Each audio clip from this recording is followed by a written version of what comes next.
As a part of this release, there is a change that has been made to custom metadata types, and let us look at what is that. This is my old org, and in the previous orgs, whenever we had to fetch information from custom metadata types, we had to write a full-blown query like this. Now, just to give you some more information, I already have created a custom metadata type with the name location. This is the custom metadata type. I even went ahead and created a custom field. And I already have some data within this particular custom metadata type. When you click on this button, you can look at the data. As of now, I have 3 records.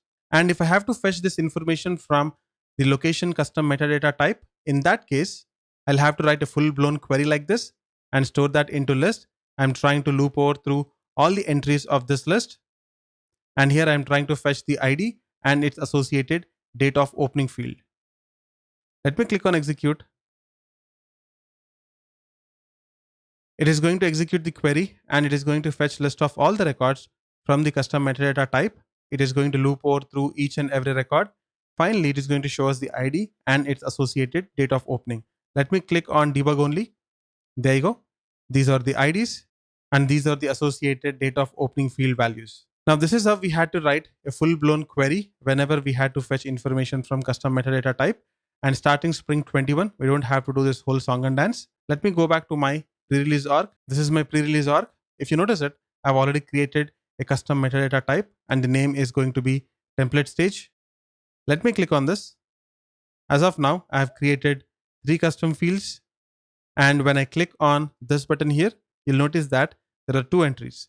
First entry is testing and the other entry is testing 1. Now let me open up the developer console of this pre-release org. Now if you observe here, we don't have to write a full-blown query in order to fetch the information from the metadata type. The notation is going to be the API name of the metadata type, which is going to be template underscore stage double underscore MDT dot get all. Now this method here called get all is going to give us all the entries from the metadata, which is template underscore stage. I'm trying to store everything in a map and I'm trying to debug it here. Let us see what happens when I click on execute highlighted. Let me click on this checkbox. There you go. This is the complete output. And if you notice it, it starts off from here. This is the information that is associated with the first entry. And this is the information that is associated with the second entry. And if you notice it, the label is going to be testing. And developer name also is going to be testing. And qualified API name is going to be testing. These are pieces of the information that is associated with one of the entries in the custom metadata type.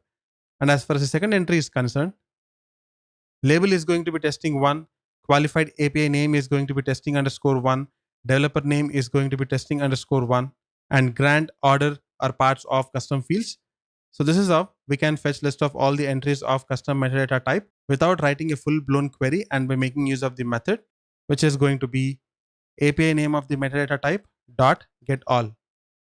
Now, if I'm interested in fetching only a particular entry from the custom metadata type, I can go ahead and I can make use of a method called .getInstance and I can hardcode an ID. Now it is going to make sure out of the available 2 entries, it is going to fetch 1 entry which has got this particular ID. I'm going to select this and then I'm going to click on execute highlighted. Let me click on debug only. There you go. Now we have information that is associated with the ID that we have passed and that is related to testing. Let me open up the execute anonymous window again. If you notice it, here we are trying to store everything into a variable which is of type map, and here key is string, value is going to be the metadata entry. Now I here is the map and I dot values is going to give us back list of all the values. Likewise, I dot keyset is going to give me a list of all the keys, and here whenever I specify the ID, it is going to give me a single metadata entry. Just like how we can use get instance of ID, we can pass in the qualified API name and also we can pass in the developer name. This is how we can make use of these methods and fetch information back from custom metadata type instead of writing a full-blown query. That's all for this episode. See you in the next one.